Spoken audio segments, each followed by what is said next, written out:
See you all here. Okay, and I better say welcome again because now we're actually recording. So welcome everybody to the Silicon Beach Australia's virtual pitch night for July. I cannot believe it is July.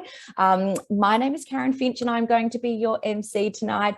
Just a little bit about me. I am the CEO and founder of Legally Yours, which is Australia's leading legal marketplace that connects individuals and startups and small business founders and business owners with fixed fee lawyers across Australia. So think about legal services and all without the bill shock, which I think is pretty great. I'm also the board member of the Australian Legal Technology Association. I'm the committee chair for the Women of Australian Legal Technology Association, but I'm also a very passionate supporter of the startup community, hence why I love emceeing these pitch nights every month. And I also run free legal information events with the Silicon Beach community every month as well. And I have a little plug. I've got one of my lawyer members presenting next week on the 14th of July. Anthony Curtin's going to be talking about funding negotiations for founders. So all how founders can negotiate those funding conversations in a variety of different modes. So check that out on the Silicon Beach website. Okay, in the spirit of reconciliation and on behalf of everyone here at Silicon Beach, I acknowledge the traditional custodians of the land that I'm standing on here today, which is the Bunurong and the Wurundjeri Woiwurrung peoples of the Eastern Kulin Nation. And I pay respect to their elders, past, present and emerging, and extend that respect to all Aboriginal and Torres Strait Islander people who may be joining us here today. So tonight, what's it all about? So the primary mission of Silicon Beach Australia is to empower founders.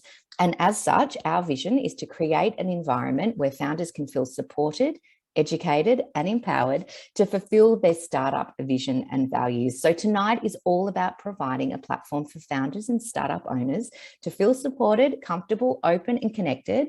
And I will remind everybody, sometimes this is the first place that a founder has pitched their startup to anyone outside of maybe their own family and friends. So it's all about support and empowerment today. So we really want to keep that going.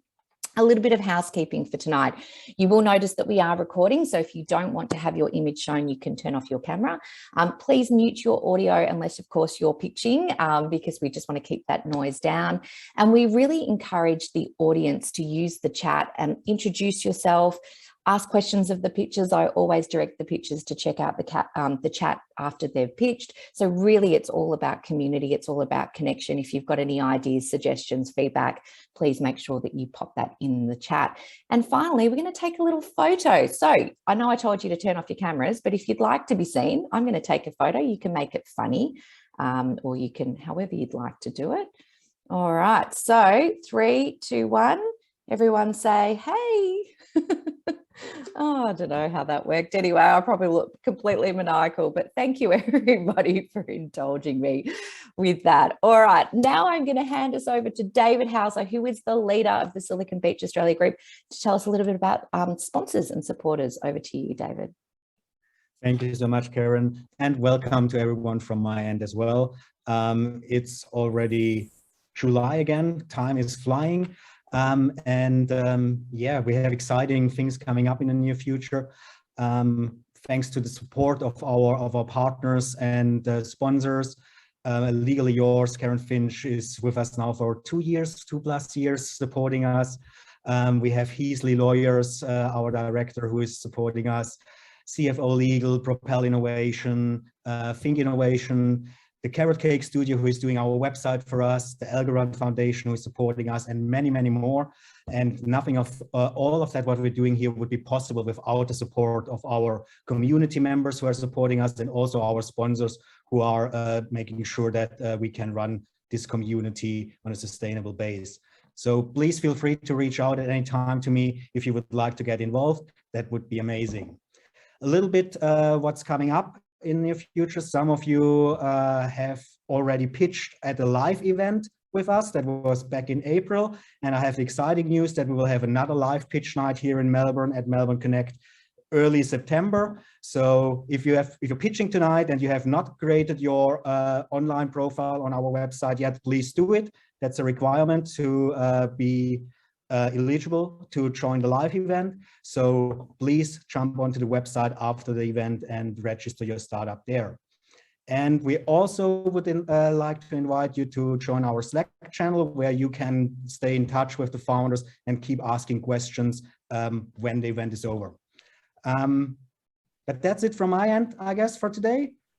Please enjoy the pitches and applaud for the pitchers, support them, and yeah, have a great night. Thank you so much. Oh, Back to you. Thanks, David. And I just encourage anyone that's sitting out there that's a business that supports startup founders. I'd absolutely encourage you to get involved in this community. There's so much energy. It's such a great environment to be in, and I've loved every minute of it. So yeah, absolutely can recommend it on that side as well. All right, over to our judges tonight. It's my great pleasure to introduce our three incredible judges. First up, we have Kelly Morton from Birchal. Hello, Kelly. You can give a wave. Kelly is the director and the chief legal officer of Birchal, Australia's leading equity crowdfunding platform. Kelly has been a partner of an Australian law firm, founded her own business, and worked as a lawyer in New York, London and Australia, assisting startups and large corporations with M&A, private equity, venture capital and investment activities. Kelly is passionate about Aussies bringing their ideas to life and demystifying, modernising and simplifying capital raising for both companies and investors. Kelly, it's so lovely to have you back because you have been a judge before. Please unmute and share with everyone the incredible prize that Birchal has up for grabs for one lucky picture tonight. Thanks, Karen. Thanks for having me back. Happy financial new year, everyone. Our prize tonight is a free EOI campaign for whenever the pitcher might be ready to look at fundraising through equity crowdfunding in the future. And that's absolutely incredible. Thank you, Kelly. And Kelly, just a little note, you will be selecting your prize winner. So there you go. You'll be looking at which one might be able to be going forward for that. Love it. All right, on to our next judge tonight, James Bataliotis. I've probably stuffed it up, James, so you might have to correct me. Really close. Really close. It's Bataliotis. Oh, there you go. Love it. From Zeller. So James is a product innovation expert with 15 years of experience working for startups and multinationals. He took the path less travel when he began his career in startups straight out of university, jumping on the then hyper-popular big data wave. He's the driving force behind all things product at Zeller, having scaled the product and design team from day one. Under James' leadership, Zeller has launched 3 products in under 1 year. Just incredible. Payments, accounts and cards. And before working at Zeller, James was the digital account manager for APAC at TravelX, where he spearheaded the company's digital transformation. During his tenure, the APAC region surpassed North America, Europe, and the Middle East to become the second largest contributing region of profit from digital products for the business. James, we are so excited. This is your first time judging, so thank you and welcome, and let everybody know the incredible prize you have for offer tonight. It is. It's like a long-time listener, first-time judge, which is exciting. For me, so I'm going to do a half day at Zeller, then a half day working your business, helping you solve some biggest business problems that you might have or unlock some opportunity. I'm going to bring one of my product managers along with me as well. I've seen some retail businesses get pitched here before, so if you're a retail business, I'm sure we can find some Zeller terminals and some free processing for you as well to get you started.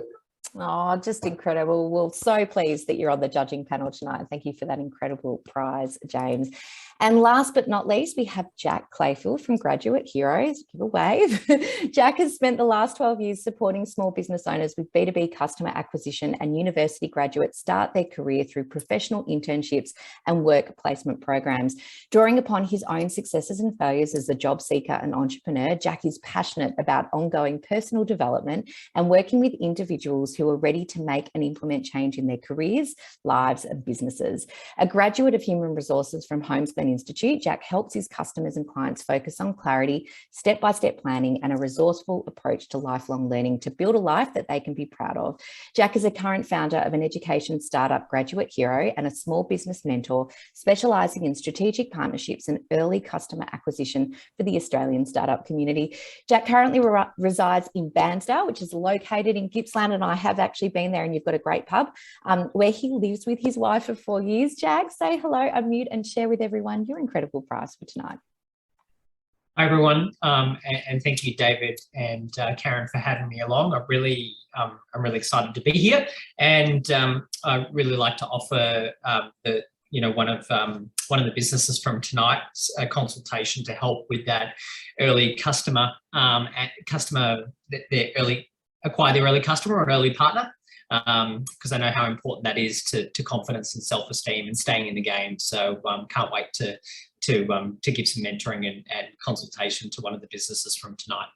Oh, I love it. Thank you so much, Jack. So as you can see tonight, 3 absolute stars of judges and 3 amazing prizes up for grabs. So I can't wait to get started. All right. So talking about getting started, let's get on to the actual stars of tonight, which are going to be our pitches. Just a little note, if the pitches in the room, just so we can make sure we've got everybody that registered, if they can just send a little note to either myself or to David Hauser or to our Silicon Beach admin, just to say, yes, I'm pitching, and we'll just make sure that we haven't missed you, because I hate missing out on people where potentially we may have just missed you on the sheet. So please let us know if you're in the room, if you've registered to pitch. And if anyone's sitting in the room and they haven't registered to pitch, you have to register to pitch. Okay, so there's next month's opportunity. Make sure you do it, because often we don't get time to sort of throw to the floor and do some impromptu pitches, which we used to do back in the old days. So you must register, which is awesome. Okay, so how does it work? For those of you who may not have joined, this might be your first time. Each pitcher will have 90 seconds, that's 90 seconds to pitch. And then you'll hear a little bell when you hit that 90-second mark, which I might see if Silicon Beach admin, Janine, can you do that little bell so we know what it sounds like? Soon, Janine? Yep. The bell? There you go. Excellent. That is what you're going to hear. Thank you so much, Janine. But don't worry, you'll wind it up, but you will get the chance to add some things. So then I will open the floor to the judges. They will have roughly between up to 5 minutes to provide any sort of feedback, questions, clarify any of the points about your business, and that's timed as well. Okay, so how about we get started with our first pitcher? We've got Duong in the room. Unmute and say hello. Yep. Hello. Hello. You're first up. Are you ready to pitch? I mean, in a room with amazing founders, why are you letting me go first? Because you're first on my list. That's why. So are you ready to go first? Yep, sure. All right. Your 90 seconds starts now. Good luck. Right. Hello, everyone. I'm An, a digital marketer that is capable of finding loopholes. Marketers tend to compete in creating the most creative message. However, my creativity lies in the way I find unique shortcuts to cost effectively get the right message across to the right audience at the right time and at the right place. And how can I do that? Through my ability to analyze a problem structurally, I'll be able to identify what is missing and exploit it to find unique shortcuts. During my time as a Facebook community administrator, I was able to develop the ability to read thoughts and emotions through text language, which helped me understand what consumers are truly thinking apart from what they are commenting. Hence, I would be able to deliver the right message. With experience in market research, so I've worked, with Meta to research on the purchase intention of their new Oculus Rift headsets. So I'll be able to reach the right audience at the right time. However, this value proposition is not complete. I would like to work with any businesses that help me improve my skills in social media marketing and SEO to be able to deliver the message to the right place, which is the element that I want to further develop. And this would be a win-win situation for both sides. Thank you. Oh, thank you, Anne. It's always really, oh, there you go. You did it in the 90 seconds. Incredible. It's always hard to go first. So thank you so much for opening tonight. Now, judges, it's pretty complicated. Whoever unmutes first gets to go first with questions and feedback. Oh, there you go. And we've got that. Jack, over to you. Well done.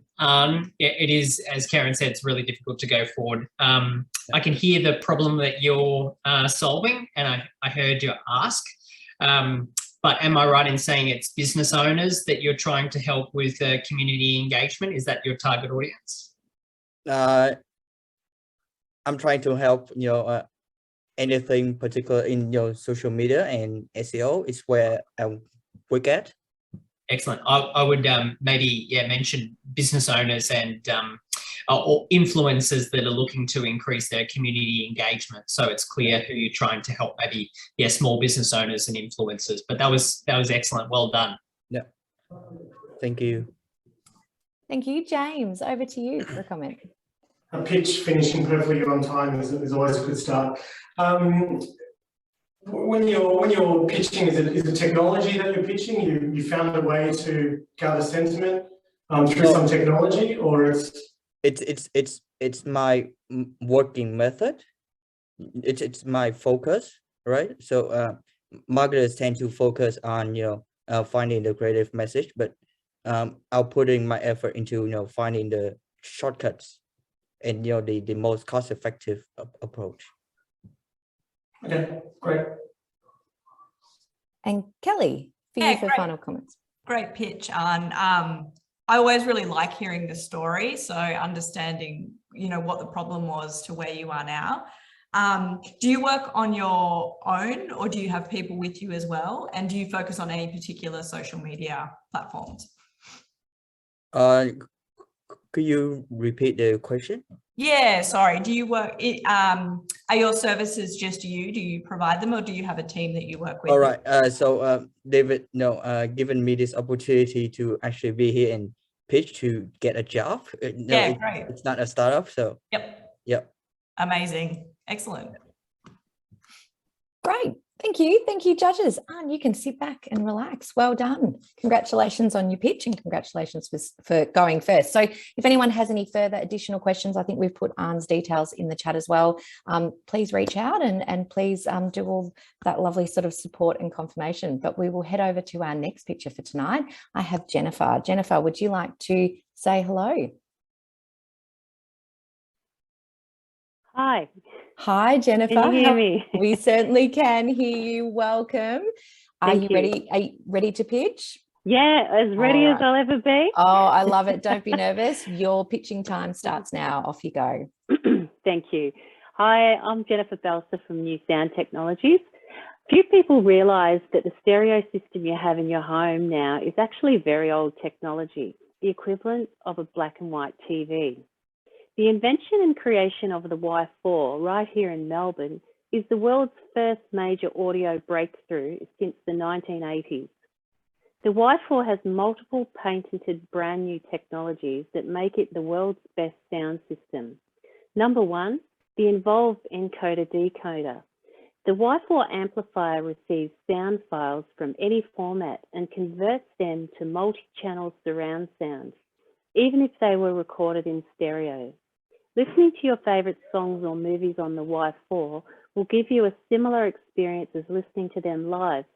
Our customers say they hear sounds in their favourite music and movies that they've never heard before.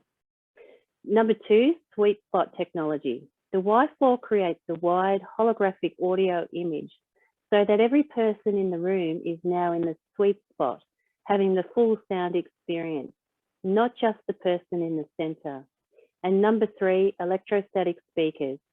The distribution of sound from regular speakers in their housing creates reverberation and other types of sound distortions. The Y4 team have created a bookshelf-sized, flat-paneled electrostatic speaker with virtually zero distortion. Nearly there. Our speakers distribute sound in such a way that you can put your ear up next to the speakers at full volume, and the sound is no louder than it is in the middle or the furthest point of the room. Electrostatic speakers deliver very low noise transference through walls, making sure the sound comes into your home and not your neighbours.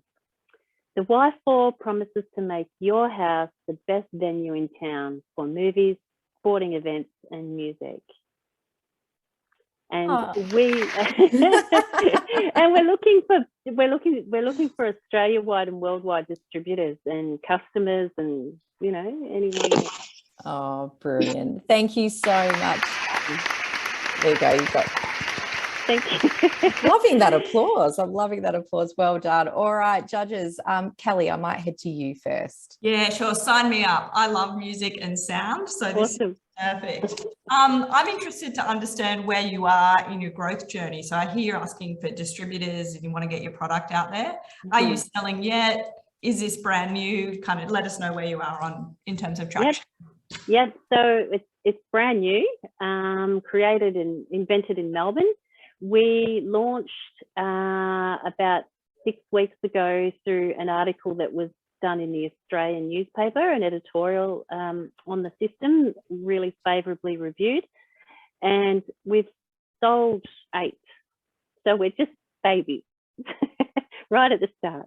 And the customers that have bought are just raving, said they've never heard sound like it before in their lives. So it's really exciting just at the start.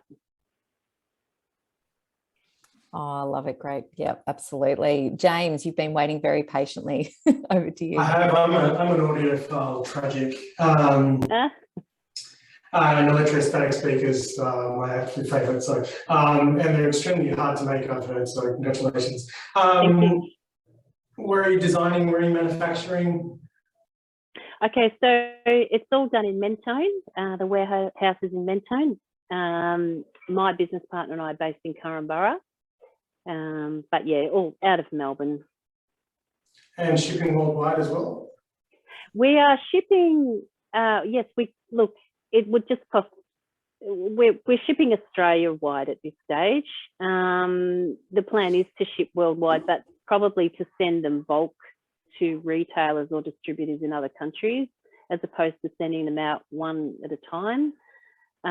But we're still, yeah, we're sort of just working through all that. We're not quite sure how that's going to work just yet. Yeah, the audiophile community in Australia is not massive. What's the target market? Are they anyone that enjoys music is putting these things on a shelf, or is it someone with a little bit more? It's a good question. I'm told I'm really rare to be a female who's an audiophile. And our last 8 sales have proven that. Like, they're all to guys. And they seem to be, our early adopters are guys that have the best of everything. I think a few of them have sort of turned up in Teslas and for their demos, and that's what, so they've got the best of everything, and now they want the best sound. But I think our other target market will be sort of that younger crowd. They might come in a bit later, they want the parties, the music, the best sound in their home parties and movies and that sort of thing. I think they might come on a little bit later. That's what we're thinking anyway. Awesome work. Thank you. Thanks. And Jack, did you want to finish us out with a comment or feedback for Jennifer? Sure. Well done, Jen. Hi, Jack. How are you? I've had the pleasure of hearing the Y4. So yeah, it was just for everyone in the audience. And I think you had some great feedback from James and Kelly about the program. But I think I know how natural you actually are sometimes. So, from my perspective, I think you actually killed us with a few too many facts. And, I would have loved to hear more time on the audience, who you're specifically targeting, or the kind of distributors you wanted, and also getting to your ask, your quicker, a little bit quicker as well. Yep. So, Thanks, awesome. Jack. You're welcome. Cheers. Oh, thank you, Jack. It's always good to have that feedback. And I know everyone in the room who are potential pitchers listen to that feedback too. So thank you. Jennifer, you can sit back and relax. Well done. Thank you. You can sit back and watch the other pitches. So thank you. Congratulations. All right, we're going to head over to Lawrence. Lawrence, unmute and say hello. Hi, everyone. Thanks, Karen, for the introduction. Off you go. Let us know you're ready to pitch. Ready. All right, time starts now. Hello, I'm Lawrence, the founder of Eventitvity. Most event and travel consumers don't enjoy the research and planning. It is done because they want good deals, unique experiences, and to make sure things go smoothly. They are a necessary means to an end. On the other hand, close to 80% of the event and travel operators are small businesses, boutiques. They often lack the resources to manage their online customer experience and reach a broader audience. Eventitvity is creating an event and travel job listing platform where consumers simply list what they want and relevant businesses can reach out with their offers. Consumers can enjoy their event or trip without the stress and frustration. Businesses can grow and turn more prospects into happy customers. What's more, the less time we waste on clicking through browsers translates to better mental, social, and environmental well-being. We simply take a modest subscription fee from the businesses and a small booking fee from the consumers. The startup has achieved problem solution fit and we are currently conducting market research to develop our solution requirements for the functional prototype. We actually just got accepted in the RMIT's Activator program just an hour ago. What this startup really needs is advice from experienced entrepreneurs and warm introductions to relevant industry contacts. Please get in touch, and with your help and support, we can revolutionize events and travel. Thank you.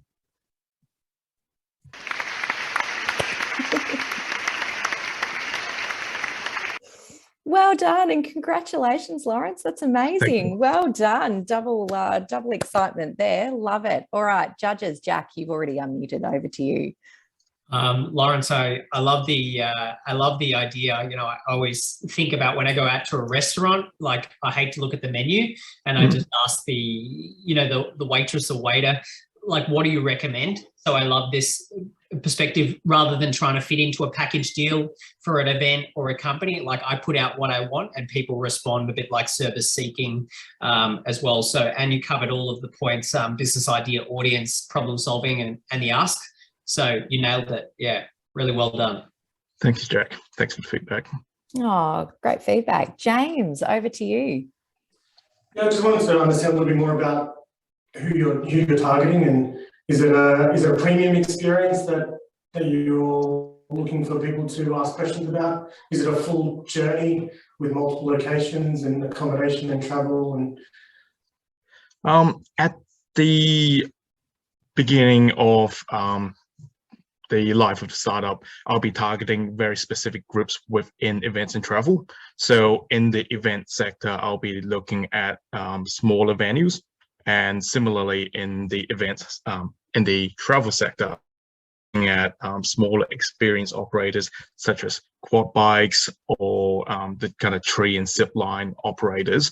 So the platform is not targeted to the larger operators, as they have their own marketing and SEO teams of people to manage their marketing and sales. So this platform at the very beginning will be targeting the small SMEs with ideally 2 to 3 full-time employees, including the owners.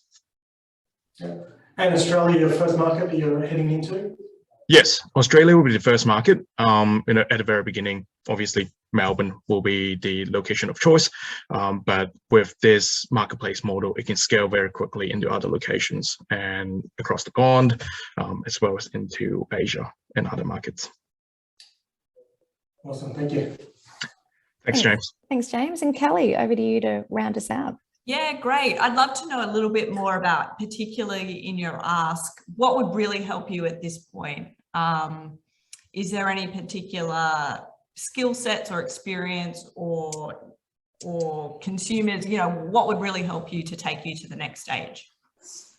At this moment, I am kind of looking and speaking with various people in the technical development end. While I have a technical background in engineering research, it's not the same as technical app development. So being able to speak with individuals that work in the app space will be highly beneficial to kind of push this startup to the next level.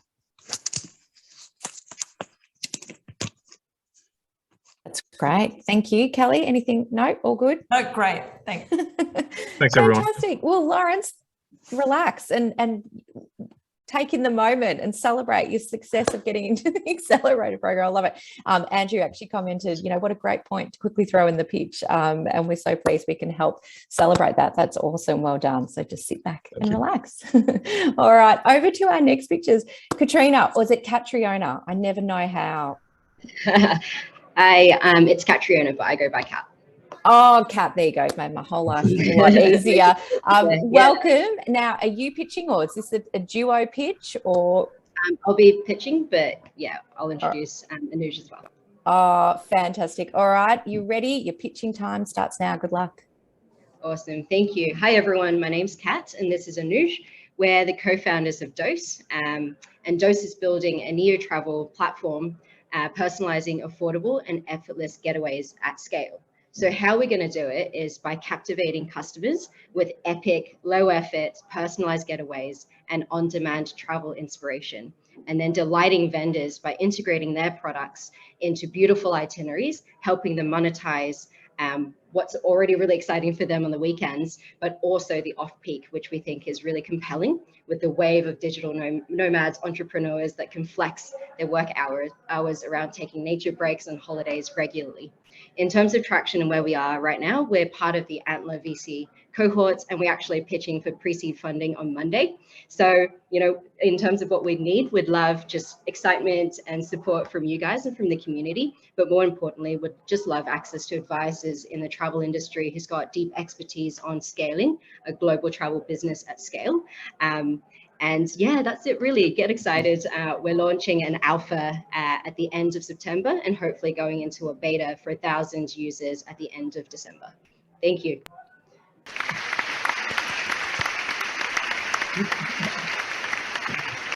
Well done. Awesome pitch. Well done, guys. How exciting. I think you've come to the right place. You'll have a lot of enthusiasm here. You're already getting it in the chat, so, which is awesome. All right, James, you've unmuted. There you go. You kick us off. No, I love your energy, and I love the travel space as well. You're trying to build a two-sided marketplace, if I've understood correctly. What's the approach to get all the suppliers for the activities? Yeah, awesome question. So one of the biggest things that we've had to grapple with is how do we access high quality supply at scale at a really low cost, especially as we're still in the midst of building an MVP. So what we've done is essentially built a very low code solution and in-house pulled together an API that will basically suck real-time availability. There's going to be smoke and mirrors in the background, of course, with some manual booking, that sort of stuff, but we've already worked out our sort of end-to-end customer journey and the flow of data. So we're really excited about doing that. And we're going to do APIs for accommodation, for travel experiences, as well as transportation and food and beverage. So all of that's already integrated. And I've worked in the space a little bit. People looking for something that you can't find on Red Balloon and equivalent sites like that. How do you attract a unique experience that's truly unique?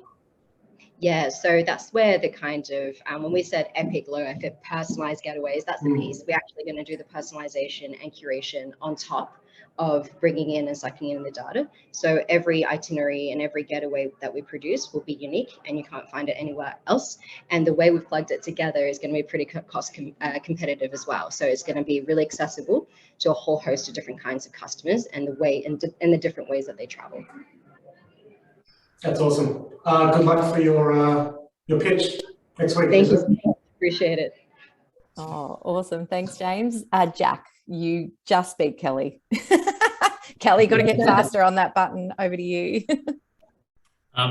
Awesome, guys. It sounds pretty exciting. So I'm just trying to understand as well, is it like Airbnb experiences where, you know, as well, that there's vendors that you want to do the accommodation or just the experiences, or one or both? Yeah, so one of the things that we think is going to be a key differentiator for us and quite defensible is this notion of complete integratedness. So our itineraries are defined as having 3 key pillars. One is the accommodation and the stay. The second is the actual experience where you go, you know, into the nature break or whatever it is. It depends on the kind of travel vibe that you like. And we have 5 categories of that, which we think account for about 80 to 85% of the market. And then the third piece is food. I think, you know, part of that is experience, but making sure that you're fueled makes getting away a little bit easier and just kind of takes away the headache of the logistics. So for us, it's not just about the stay itself, but the whole kind of experiential nature of going away. Yeah, I like the end-to-end point, but my big concern is, you know, with travel, they spend a lot of money on advertising as well, like your hotels.com and Airbnb. How do you drive traffic to, you know, in a reasonable time frame for people to actually start perhaps, you know, looking for the experiences that you guys are offering? So we've run a couple of Facebook and Google ads and the traction has been amazing. So our CAC is less than 60 cents at this point. So it's been incredible. And our landing pages are up, which means that we can track where people are coming from, what they're staying for. And so I think very quickly we're able to see sort of the types of categories of travel people like. So nature breaks is one, as I mentioned, gastronomy, foodies, people love that as well. And then the third is just more active kinds of holidays. And so because of that, we're going to be quite targeted in our messaging, which means our conversion can be quite high. And hopefully that means that marketing won't be too expensive, but you know, fingers crossed, and would love advice on whether that is a good hypothesis or not. Thank you. Love it. Thanks, Jack. And Kelly, to round us out, your comments. Yeah, I mean, great pitch. You can tell you know this product inside and out, and your enthusiasm is infectious. It's great. Just a question around monetizing the business and your revenue model. Have you thought through that, considered a few different options? What are you kind of thinking? Yeah. What we think is really special about Dose is that we're actually going to monetize on the customer side and not the vendor side. So most competitors, most players in the market take a clip from every transaction on the vendor side. So instead, we're going to make the platform and access to customers completely free for vendors, and to build that partnership and that relationship with them. And instead, we'll add a nominal fee on top of the actual experience as a percentage of the total value of the trip. And we find that through customer interviews, we've done about 25 of them, and customers are like, you know, the fact that we have on-demand travel inspo, the fact that these getaways are so unique and cost competitive, we don't actually mind paying a small fee for that value. And so because of that, we're going to be able to grow traction on the supply side and manage that quality really well without making them feel like they have to pay for it. Yeah, amazing. Great. Well done. Thank you. Thank you. Thank you, Kelly. And thank you, Kat. And Anush, was it? Yeah. You can say hi. you were very good. Amazing. Thank you so much, guys. You've got lots of positivity and lots of great comments. Even someone giving a shout out to Kelly to say, give him the prize. Amazing. Thank you so much. Thank you. I love it. Thank you. Okay, on to our next picture now. Martin, I have you from Edit on the Spot. Are you pitching? Yes. Yes. Hello. How are you? Hello. Very well. Awesome. All right, Martin, your 90 seconds. It starts now. Ready to go? Yes, absolutely. Okay, off you go. Okay. No worries. I became red. Here we go. Now I'm a bit more normal colored. That's okay. You look great. 90 seconds starts now. Thank you. My name is Martin from Edit on the Spot. We automate video editing for content creators. I have 17 years experience in the video production industry, and clients have come up to us and tell us how their content is important for them. However, it's the hard point, the problem for them is that it's difficult to edit. It takes a long time. They need to learn the technical program, and if they have it done professionally, it's costly. So we come up with a solution called Edit on the Spot. We basically used 200 terabytes of video productions from the past 5 years and put it through our proprietary machine learning algorithm. So we have devised a platform where videos are edited automatically for you. So these are for talking heads, conferences, events, and other educational material. And it's based on the content. We capture any live stream, such as a Zoom call, like right now, and you just simply connect to our Zoom app, which is our first product, our first MVP. And when your recordings is over, you will receive an email to download your automatically edited video. We are in beta, and we're looking for people to help us going through our beta trial. Thank you very much.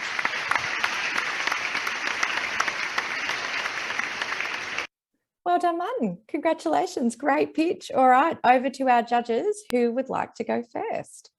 Jack. Oh, you're quick on there. Off you go. Kelly's shaking her head.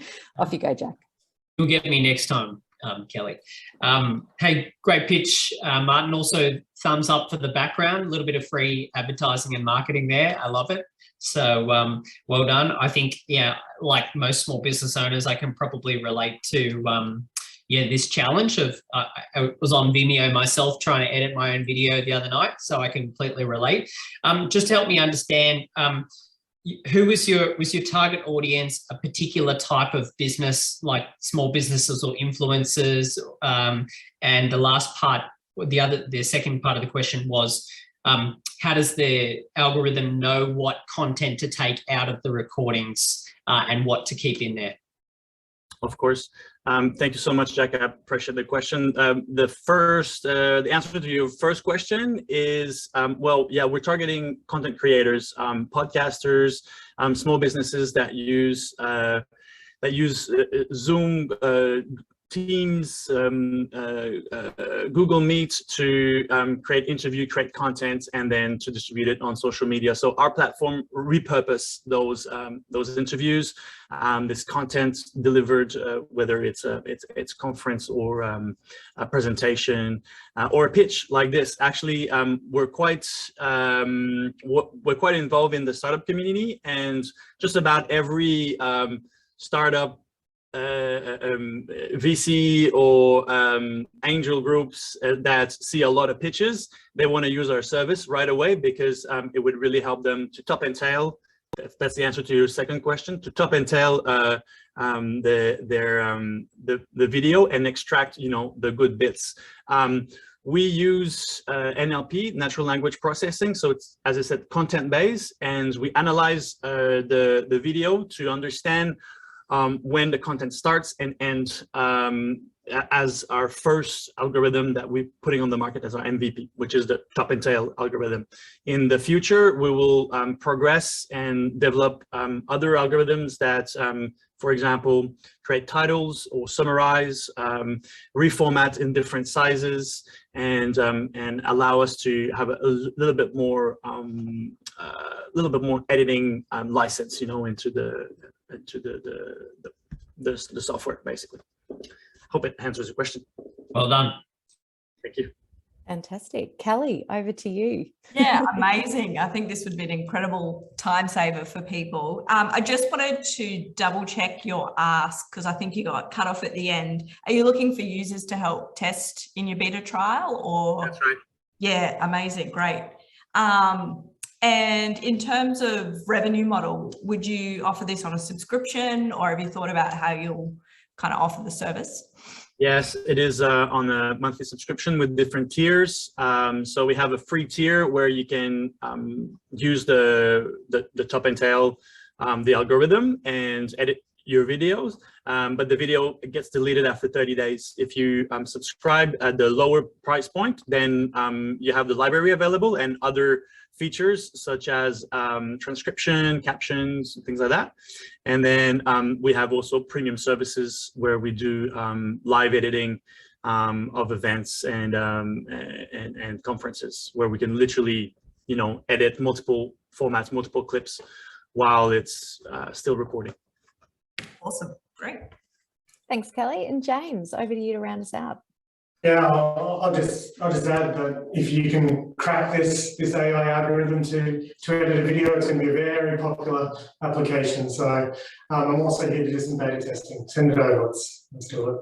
Yeah, if you're interested in participating in the beta test, please send me your email in the chat, your name, business, and email, and then we'll put you through our mailing list, where we give you all the information how to do this. I'm sure you're going to get a couple of people sending it to you right now. Thanks so much, James. And I agree. I think you will too. So watch out. Thanks so much, Martin. Get into that chat. I'm sure you'll be collecting details as we go. Congratulations for pitching. Well done. All right. Over to our next picture. We have Alifa. Alifa, say hello. Hi. Hello. Are you ready to pitch? Yes. Okay. Your time starts now. Good luck. Thanks, Karen. Hi, everyone. I'm Alifa from SwapUp. So SwapUp is a managed marketplace for secondhand fashion. So the way it works is you send your stuff to us and then we sell it for you. As you know, the secondhand market is booming. It is growing 11 times faster than traditional retail. And I'm sure you've had some anecdotal evidence around this. You know how like these days buying secondhand is a lot cooler than it used to be. But funnily enough, the way we buy and sell secondhand is still pretty outdated. So if you think about it, when you go to op shops, they haven't really changed since the 60s, right? And then you might try marketplaces, but then I'm sure you've had kind of your fair share of being ghosted or burned by a stranger on marketplaces, right? Like the number of times on Gumtree and Facebook Marketplace that I just, being left hanging because somebody said they would come and then they didn't. It's just the whole secondhand shopping experience is so subpar compared to buying new. And so that's why with SwapUp, we want to be a reliable and trusted online seller.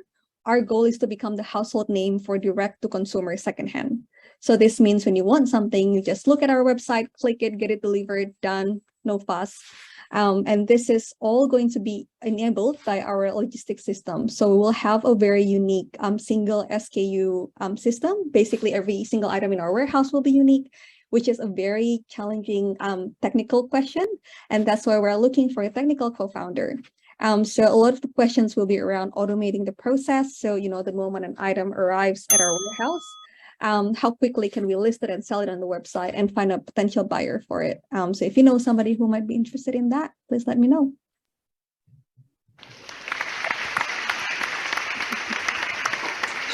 Well done. Awesome work. Well done. All right, James, I think you were hot off the button then. Off you go. Yeah, super quick one. Really good presentation, listed everything out perfectly. If I'm a customer listing on your site, when do I get paid? And what if you don't sell it? Yeah, it is a consignment model. So you get paid when the item sells. If it doesn't get sold, then we either donate it if it's still in a good condition and there is a direct recipient for it. Right now, we're focusing on fashion. Otherwise, we will be recycling the textile. So it will be used as insulation, that kind of stuff. Am I able to box up a bunch of items and send it off all at once? Yes, right. Right now we have like 3,000 items at home. So also if anyone have any spare, 100 square meter at home, that will be amazing. Brilliant. Good luck. Thank you. Thanks, James. Okay, Jack, I think you had unmuted, so off you go. Well done, Alifa. I can see a lot of passion in your pitch. My question's more about like logistics. I know a lot of items people might give to you to sell. It's going to cost more to post it and then potentially post it back than you're going to make from it. So how do you overcome the, the transport, logistics and warehousing costs, if the piece is not even going to cover that? Yeah, thanks so much. So the way it works is people send stuff to us in bulk. So they usually send 30 items in one go, and they actually pay for shipping. We have negotiated a contract with Australia Post, so we actually pay quite low postage fee, and people pay to send stuff to us. So we basically are scaling at no working capital because A, we don't have to pay for shipping because the seller does, and then also B, we don't pay the seller unless the item sells. So it is a pretty compelling business model, and we're operating at about 80% gross profit margin because we do pay the seller less if the item costs less. Of course, if you send me a Prada dress, I will give you more. But if you send me a cotton on, top, then you might be only getting 10-20% of the selling price because we need to cover a lot more operational expenses. Great, thumbs up. And Kelly, did you want to round out? I did, but I forgot my question. Great. I mean, I've got a whole stack of stuff on eBay at the moment, and I would rather send it to somebody else than me dealing with it. And yeah, a logistical nightmare. And if you can streamline it and make it work, I think there's really something in this. So good luck. And I have completely forgotten my question, so I apologize for that. But good luck. And, Thank you. oh, no, I was going to ask you, are you operating now? Is there a website we can go to and is this happening? Yeah. Yeah, please do come check us out. It's swapup.com.au. We're already selling for the past few months. Help me clear out the house so that I can have a couch again. My living room is now a warehouse, so please help me out. Good luck. Thank you. Oh, I love it. I think we've got all those details in, but please pop them in, SwapUp. Yep, we can pop them in again. So awesome pitch. You can relax now, Alifa. Thank you so much. All right, over to our next picture. Hayden, unmute and say hello. Hi, how you going? Hey, well, thank you. Okay, you ready to pitch? Yes, ready to go. Okay, your time starts now. Off you go. So when arriving in a new destination or city, instead of spending time reading guidebooks, paying for expensive tours, or going through blogs, and ultimately wasting time visiting things that weren't quite for you, wouldn't it be great to have access to local knowledge tailored specifically to you based on your interests, allowing you to quickly sort and create your perfect day? Dayt, D-A-Y-T, gives users the ability to build their perfect day itinerary with locally generated recommendations. The social travel platform connects travelers with access to knowledge that would take years for them to discover on their own. Dayt, a mobile-first web app, shows you current user-generated activities based on your location and interests. For example, say, museums, sunsets, and live music. And a stack of activities are shown to you. And the ability, if you quickly to swipe left or right, kind of like Tinder, you can build out that itinerary. In a matter of seconds, and with all the information at your fingertips about restaurants, cafes, landmarks, you can truly travel like a local. It'll keep showing you activities until you fill up the amount of time, whether that's an hour that you have spare, 3 hours, a whole day, or a week, and gives you a full view of your day, the directions to get between these different activities, and the different transport options. So we're currently preparing for our beta launch here in Melbourne, and we're searching for mentors and travel tech introductions as we bootstrap in our early stages. Thank you.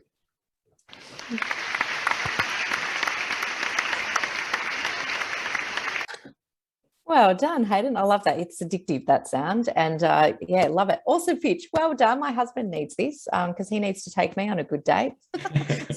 We've been together for 22 years and he still doesn't know how to take me on a good date. Love it. Okay, James, over to you. Seems to be a travel theme tonight, which is brilliant because the border's opening and everyone heading overseas. How do you motivate people to contribute activities for other people to, I guess, enjoy? Yeah, so that's the big thing that we're just kind of trying to figure out in this beta test and user testing, like just figuring out how users actually share that information. So like, we know that most people living in a city, you know, if a friend comes, they have that information of the places that they love.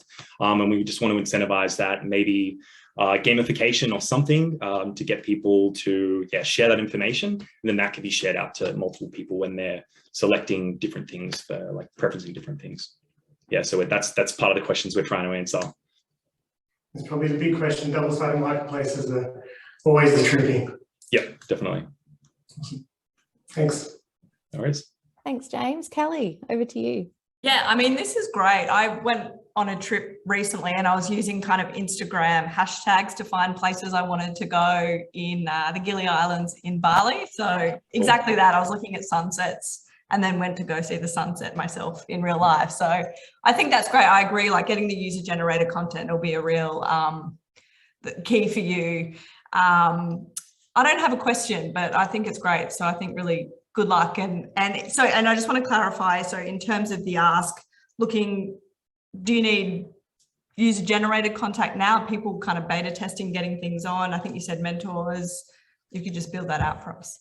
Yeah, so we're looking to launch the beta. So we're still looking for mentors that are in the travel scene or have that knowledge, that really big piece of trying to create that user-generated community. Like, how do we incentivize that? That's the big question that we're building now. We have the MVP live at Dayt.travel right now, but not the incentivization side. So that's really what we're looking to ask, see if people have done it before, what's worked, what hasn't. So that's what we need, just information, I guess.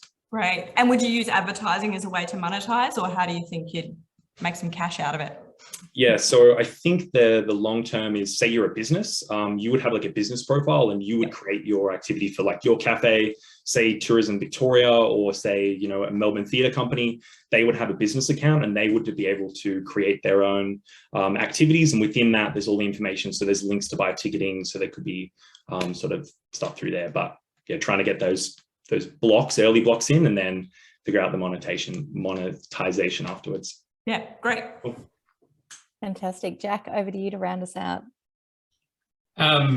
Yeah, I think I can understand what you're trying to achieve. I know, like, when my wife and I go anywhere, the first thing I do is like use Google manually to search for the best winery and the best restaurant in the area. So it'd be interesting to know, I mean, I don't know if that's globally and everyone, but, what are the activities people search for first that they want to go and do? And it's probably going to be, food and alcohol first, and maybe the experiences come later. But I don't know if there's something a little bit like, what's that integrator on Google, the you know, book my table, Mr. Yum or whatever, that actually works with Google, because obviously Google's contributing a lot and that, but I love the idea of just clicking a button and it adds it to a daily itinerary. So awesome idea. And yeah, best of luck trying to figure out how to scale. Thanks so much. Thanks, Jack. All right, Hayden, you can sit back and relax. Now, judges, a little word out to you. We are kind of I might have to restrict maybe only 2 of you. So get hot on those buzzers if you've got a raise to the buzzer. A raise to the buzzer, and you know I'm bossy, so I will, restrict it. All right, over to our next picture, Andrew Quinn. Andrew, please say hello. Yeah, hi guys, good evening. How are we all? Oh, really well. All right, Andrew, off you go. Your time starts now. Thank you so much, Karen. Look, good evening, everyone. My name is Andrew, and I'm proud to present to you today our business, Ava, a software which allows accountants and advisors to visualize all their clients' financial and non-financial data on a single dashboard. Coming out of a corporate advisory career, I found there was no software that would group all entity types from every accounting software into one place. Trusts, companies, sole traders, investment funds, etc., from software such as BGL, Xero, Mile, and the likes. So we created our own.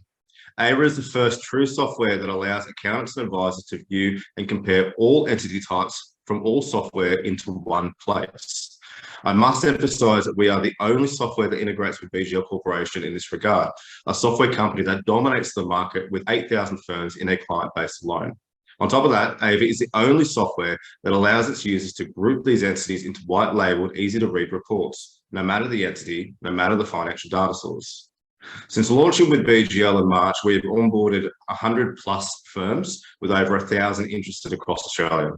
We are seeking seed funding of $500,000 for the next 12 months to assist with the onboarding of these firms through educational marketing and client success strategies.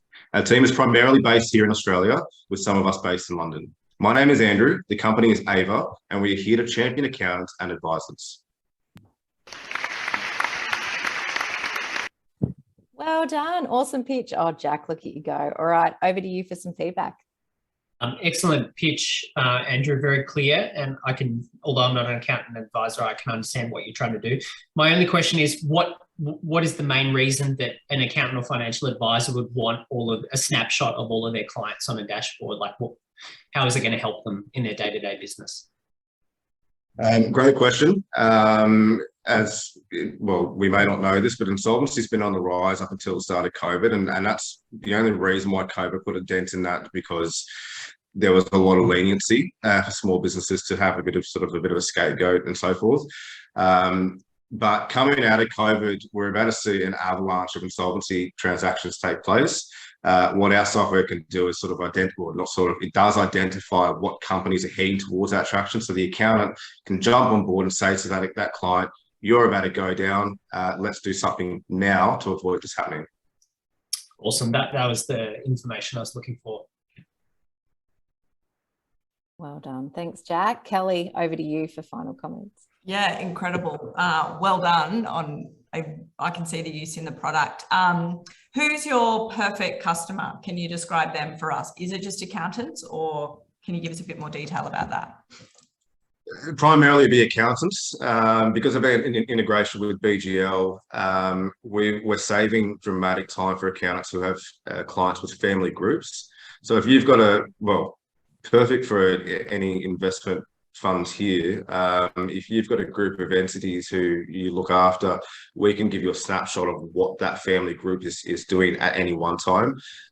We actually presented down in Melbourne. Sorry, I'm from Sydney. We actually presented down in Melbourne back in March. We had one accountant come up to us and said, look, I've got a family group. It's got 7 entities in there, cross between Xero and BGL. We need to do consolidated reporting on a monthly basis. I said, how long is it taking you at the moment? He said, about 6 hours a week.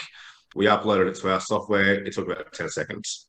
And I won't use the terminology that he used, but in short answer, he just went, this is amazing. We need this with our firm. So it sounds like then they're happy to pay for another subscription when it's going to cut out 6 hours of manual labor each week. Exactly. So we've got firms right up to companies like BDO, Pitcher Partners, RSM, who do these consolidated reportings for these large family groups. We're talking 5, 10, 15 to 20, and we just group them into a snapshot within 2 seconds. Great, well done. Thanks, Kelly, and thank you, Andrew. I hope you're staying dry up in Sydney, because you know it's not I've raining actually got down. pretty poor. Oh, Yeah, I've got poor internet connection at the moment because it's not the best at the moment up here, as I'm sure you guys have heard. Yeah, we're thinking of all our fellow colleagues in Sydney. Our heart goes out to you, and you know, God, it must be the apocalypse because it's not raining in Melbourne. So you know, it's such a strange world we live in. Andrew, thank you. Relax, great pitch. You've got some comments in there of people saying they've sent you connection requests already, so I absolutely love it. All right, over to our next picture, Christine. Hello, how are you? Good, thanks. Hi, Karen. Okay, you ready to start pitching? I think so. Okay, off you go. Awesome. Hi, everyone. I'm Christine and I'm from ReciMe, and we're on a mission to democratize the cooking industry and to capture the $100 billion cooking content market. The problem we're solving is that it's incredibly challenging today for cooking creators to make a living from their passion, even though some of them have up to 100,000 followers. We know this because we've spoken to 50 creators over the last few weeks. What we're building at ReciMe is the largest recipe platform in the world where any cooking creator can go to publish their recipes really quickly and easily and monetize them. And everyday cooks can buy recipes from their favorite creators, save those recipes down, and actually functionally follow along to recipes in a way that makes sense on their phones and laptops. To be clear, what we're doing is not trying to replace TikTok or YouTube or Instagram for cooking. In fact, we're encouraging our creators to continue publishing across those platforms, but instead to direct their fans to come to ReciMe to consume that recipe content in a format that actually makes sense. Quite excitingly, we launched our MVP in November last year. We now have up to almost 4,000 users and 200 creators. We're growing 50% month on month, and the best part is we haven't spent any money on marketing to date. We recently opened up our pre-seed round and we've actually raised already a third of that. So if you know someone who would be interested, or if you are interested yourself, please do let me know. Thank you so much.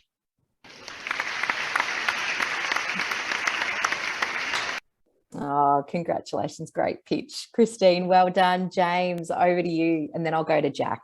Christine, that was awesome. And congratulations on the unbelievable early numbers. Thank you. How do you monetize? Is it a per recipe that you downloaded, or is it subscription? Yeah, great question. So our monetization model will be similar to that of a Substack or Patreon. We've spoken to lots of creators and we know that the current, advertising revenue sharing model on TikTok and Instagram and so on just aren't working for them, especially the smaller creators. So we're looking to kind of give that financial security back to the hands of creators themselves. So three ways we'll be doing that. Firstly, by enabling creator tipping on the platform. So creators can actually receive tips from people who love the content they're putting out there. Secondly, through buying or selling digital cookbooks. So we'll allow creators to actually set the price for them, but on our platform, they'll be able to package up digital recipes into bundles of 10 or 15 recipes, set the price, sell them to their fans, and we'll take a clip of that ticket. And then thirdly, through subscriptions. So we've all seen how successful Substack has been doing with their newsletter subscriptions. We'd be keen to do something similar and enable creators to actually get recurring revenue themselves when it comes to getting premium content out there. And in doing so, allow us to attract recurring revenue too when we take a commission off those sales. And what's the format of the content? Is it video, download PDF? Yeah, great question. So the format of our content is going to be closely aligned to what cooking creators are already publishing today. And in particular, having spoken to lots of the cooking creators are very much favoring the video format and the photo content on TikTok and Instagram, in particular, the short form video content that TikTok's putting out there. So while we're going to enable cooking creators to continue using the tools that TikTok provides, in particular, and Instagram provides to produce video content, they'll repurpose that to put on ReciMe. But the real kicker, what we're really providing is the ability to publish recipes in the right format. So we've spoken to lots of creators and it takes them weeks, if not months, to publish a proper recipe blog with all the right integrations in place. And it's just a huge, complex, time-consuming thing. But we're providing the platform that actually allows them to publish the specific ingredients and method in the right format. So think ingredients that are set out step by step, with quantities and measurements that can be scaled up and down, that can be converted between ounces and grams, the method that can then be followed step by step by a consumer who's actually following along to the recipe, rather than the really terrible experience of following along to those recipes on a blog or on an Instagram or TikTok video today. So it's really around the recipe consumption experience that we're really optimizing for the creators. Can I sneak in one more question? Go for it. One more secretary. Do you allow people to contribute their experience with cooking the recipe? As in the creators contribute their own experience? So people who have cooked the recipe. Are you creating a community? Yes, we are 100% creating a community. So, you know, of the 4,000 users we've seen on the platform today, what they're really attracted by is the fact that they're not just getting recipes from the people on Instagram or TikTok with millions of followers and millions of views. Anyone can become a creator on the platform and anyone can start publishing recipes. So we've actually seen lots of people go on just to see what their family and friends are cooking and publishing. The second thing we've got is a feature called Recreations, where James, if you put up a recipe, I can see that recipe and put up my own version of it, which is called a recreation. And it spreads your recipe to my friends and my network on the platform. So it almost captures that word of mouth process that recipes have gone through for millennia, which is really exciting. Unbelievable.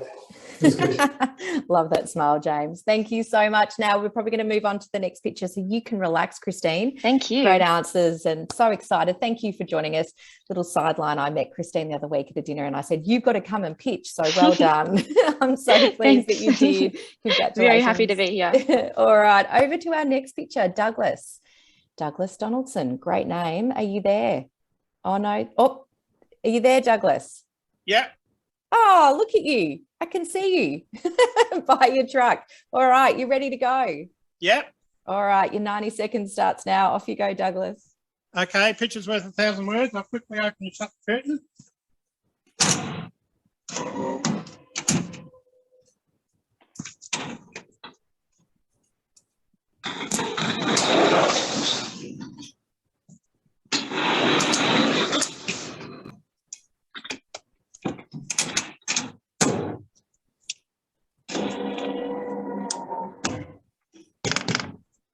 That's a drum tight curtain. The problem for truck drivers and businesses is it's a very competitive game and they're always looking at ways of saving costs. This increases your deliveries, we estimate, by about probably about 90 hours a week. It's probably about 3 minutes a drop, times 6 times 5 is 90. So that's real dollars. The other thing is it's very tight, which makes it less wind resistance, which saves you fuel. I've been involved with truck curtains for since the 80s, and I've dealt with hundreds of truck drivers with hundreds of different problems and on very many different styles. And just through time, I've innovated this. Basically what tensions is a ramp system at the top. That's why it's called Ramp Tech. Pulls the curtain up very tight. And what I'm looking for is someone to invest. Ideally, I'm prepared to keep plugging away and move on. But ideally, I'd get someone to take me under their wing and we work together. Thank you. Oh, incredible. Thanks, Douglas. I absolutely love that pitch because everyone leaned forward and was like, oh my God, what's he doing? That was the best ever. Congratulations. All right, judges, who would like to ask some questions of Douglas? James, you went first. Off you go. I'll ask the question knowing nothing about trucks or transport. So the difference is that it's under tension, so it creates efficiencies. Yeah, now that you've seen this truck curtain, you'll be like Jack and you'll just start seeing them everywhere. There's no curtain that's as fast and as tight as this. You probably haven't noticed truck curtains before. Normally they've got buckles down the sides. They are everywhere, but people don't see them because they've got nothing to do with them typically, which is very normal. But yeah, because it's tight and it's fast and it's revolutionary, like I've put in, you talk to Jack, I've put in so many hours, years, literally years, and I just sort of thought it'd take off by itself. And I've got quite a few out there, about half a dozen, that have been going around since 2017, and they love them. But I just being the one-man show, I haven't got traction, and I'm a little bit isolated in Iona, so I need a big company to say, yep, let's go, and they'll steal the market with my help. Do you have a patent for the product? Patent. Yeah, it's patented. I got the patent number and everything. It's all through Griffith and Hack. spoken to any of the big trucking companies? Have you managed to speak to any of the big trucking companies? Sorry, what was that? Have you managed to speak to any of the big trucking companies? Not so much. I've had conversations, but I've found these big companies like Fortresses, I might get to chat to the drivers and they love it. But I have been pipped at the post a few times. I tried to visit Lynn Fox and the security guys told me to move on and a few things like that. So yeah, it's really hard to get through to the decision makers in these big organisations. Okay, so the ask is who can open some doors for you? Sorry? The ask is who can open some doors for you? Yes, open doors, yeah. I'll open the curtain if you can open some doors, that'd be good. I was just about to make that joke, awesome. Oh, thanks, James. And thank you, Douglas. That's so awesome. You loved it. I'm still looking at you, wandering around. I love you lots. Well done, you. You can sit back and relax. Congratulations. And there's the challenge, guys. Who can open up the curtain door for Douglas Donaldson? Let's get that going. I love it. All right, we are over to our second last picture for tonight. Charlie Garrison from GiGspace. Charlie, say hello. Hello. How are you? Are you ready to get pitching? I am ready. Okay, over to you go now. Your time starts now. Good luck. Hi, I'm Charlie. My company is GiGspace, a booking platform for flex and shared spaces. What people expect from work has changed over the last couple of years. One consistent trend is the desire of workers for greater flexibility in where and when they work, along with more fulfilling social connections.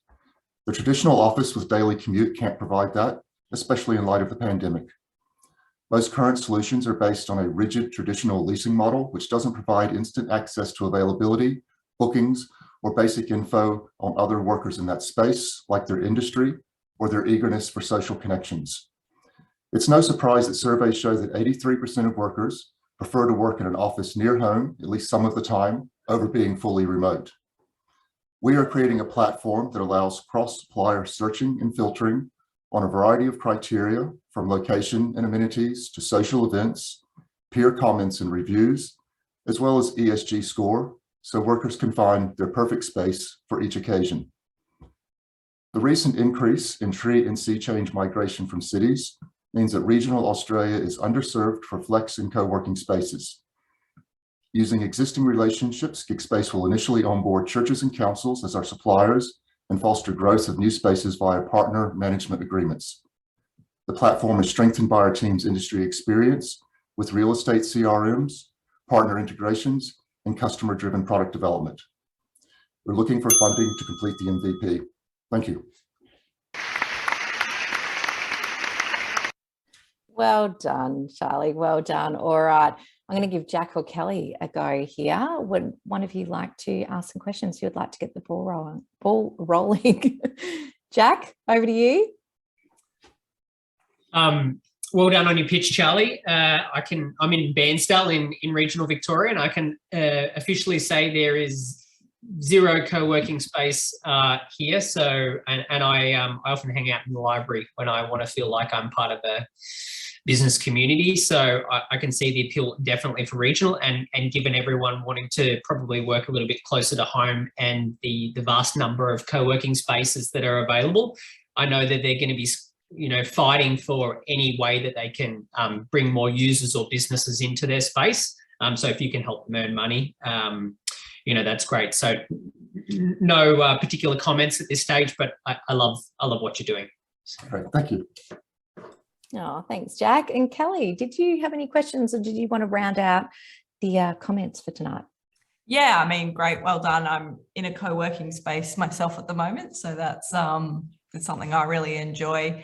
Where, in terms of where you're at, so it looks like you're looking to build or release the MVP.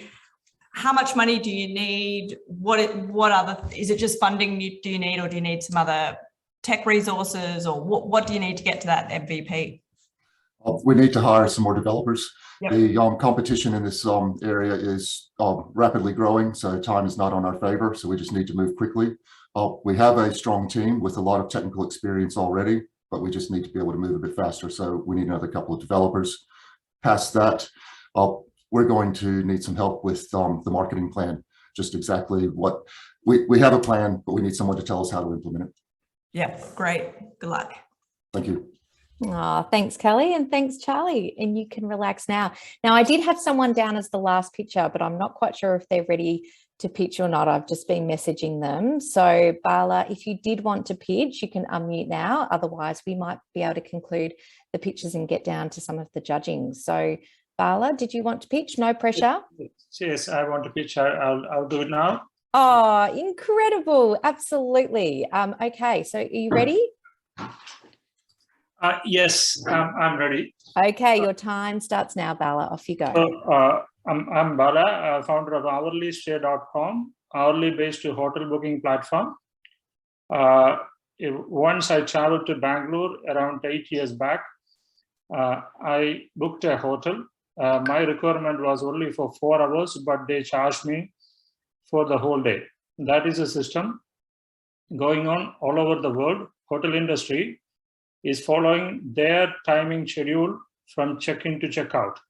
So, but everywhere, customer friendly, customer is a king, customer is centric, everyone is talking about, but hotel industry is not customer friendly. That's what we are trying to disrupt. Suppose you travel from Melbourne to Sydney, early morning flight, you need only few hours to rest in a hotel, but the hotel would charge you for the whole day. We want to change the system. It should be customer centric. Before COVID, we had around 3,000 hotels all over the world. During COVID,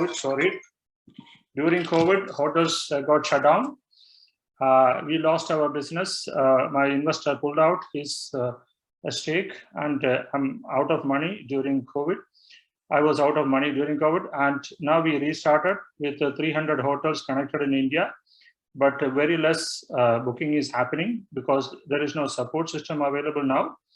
My dream is to disrupt the hotel industry for the customer to save money. And I'm looking for investing partners for this novel idea. I have the minimum viable product now. Website is up, mobile app, Android app is up, booking can be done. I'm Bala from Hourly Stay, looking forward for investment around a couple of $1 million to take it to the next level. Thank you so much. Oh, thanks, Bala. And we have time for a quick one judges kind of maybe comment or feedback or question. Who would like to take it? Go, James. Can we scissors, paper, rock for it, or just explain how you reach out to the hotels, you get them on board to do short-term stays. Is that the model? Pardon me, could you ask the question once again? Sure. Do you reach out to hotels that are currently operating and ask them if they want to contribute rooms to short-term stays? Is that the model? I would say your question is, are we selling the rooms on short spans period? That was a question? Yeah, are you reaching out to already operating hotels? Are these 300 hotels that you had on board currently operating as normal hotels, and you're looking to take some rooms?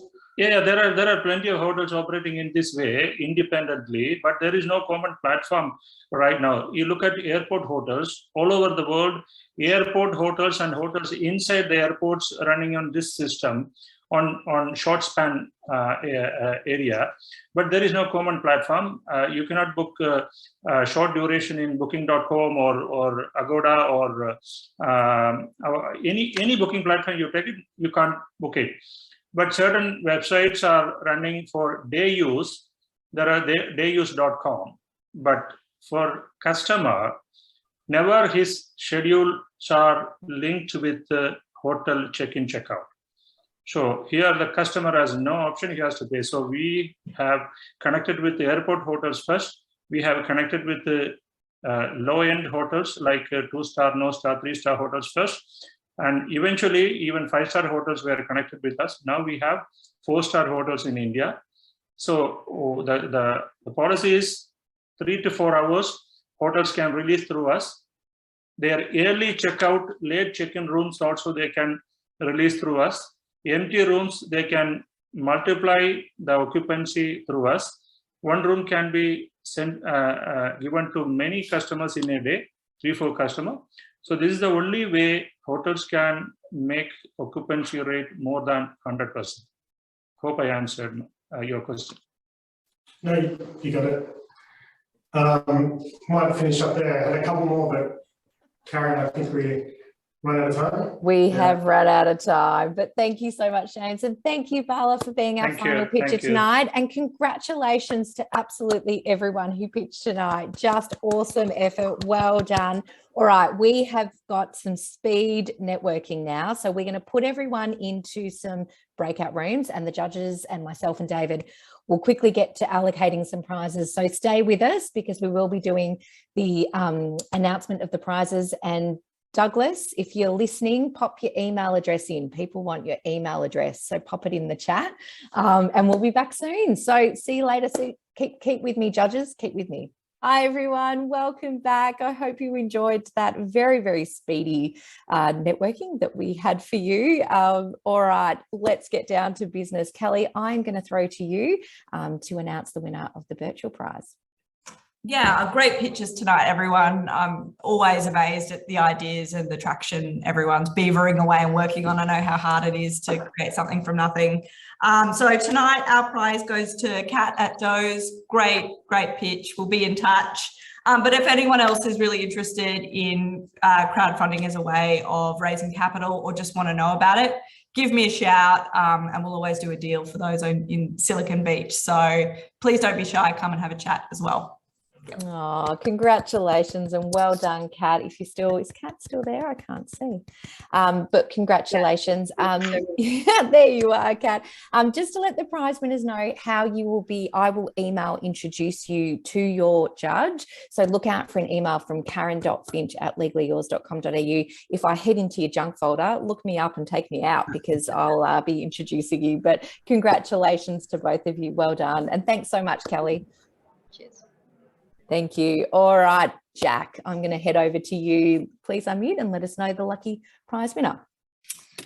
Yeah, Kelly said it really well. Congratulations, everyone, and thanks Silicon Beach for having me along. It was a difficult decision for me, but I would love to offer Martin from Edit on the Spot and Charlie from GiGspace a consultation about growing your businesses and growing your partnerships, because my background is B2B partnerships and sales. But a special mention to Christine from ReciMe. I was really impressed by your business and your traction, and you're making it a win-win for such a global opportunity. So yeah, really well done. Thanks for having me, everyone. Yay, we lost our applause, but well done. Congratulations to Martin and to Charlie. Awesome work. So I will be sending an email connection with you and Jack. And Jack, thank you. Incredible prize. And I think that's Douglas. Hi, Douglas. Hello. Apparently someone wants my details. I think I've sent them on the chat, but I'm not 100% sure. We got them, Douglas, and Jack put them in the chat for you. So they will be connecting you soon. Awesome work. Thanks, Douglas. Okay, thank you. All right. And last but not least, James, over to you. Who is the lucky winner of your prize? So many incredible pitches tonight, and thank you, Silicon Beach, for having me. For my prize, Christine from ReciMe. Amazing. Yeah, claps all around. Yeah, amazing presentation. The pitch was brilliant, and it sounds like your attraction's amazing. Shout outs to Jennifer. I'm coming to listen to some speakers really soon, and Martin. I think if you nail that, video editing is an absolute pain and super expensive. So I think bright future there as well. Oh, incredible. Well done, Christine. And thank you so much, James, for all of the amazing, and to all our judges for all the amazing feedback and comments. Thank you to everybody who pitched tonight. You're all winners. You'll all get lots of comments. And what we often hear throughout the month is people making connections. Douglas, we will get you that trucking company. You don't you worry. We will get you in there. So it's awesome. But congratulations to everyone. Don't forget, I am running an event next week with Silicon Beach crew with Anthony Curtin about funding negotiations. So he'll be talking about how to have those negotiations and be really empowered in there as funders, as founders, not as funders, but how to do it. So make sure you head onto the Silicon Beach website and you can register via there. But my name is Karen Finch. I am over and out. Thank you so much, David. Over to you for the last final words. It was an amazing event. So many pictures. We had a good crowd in the audience again as well, up to 60 people.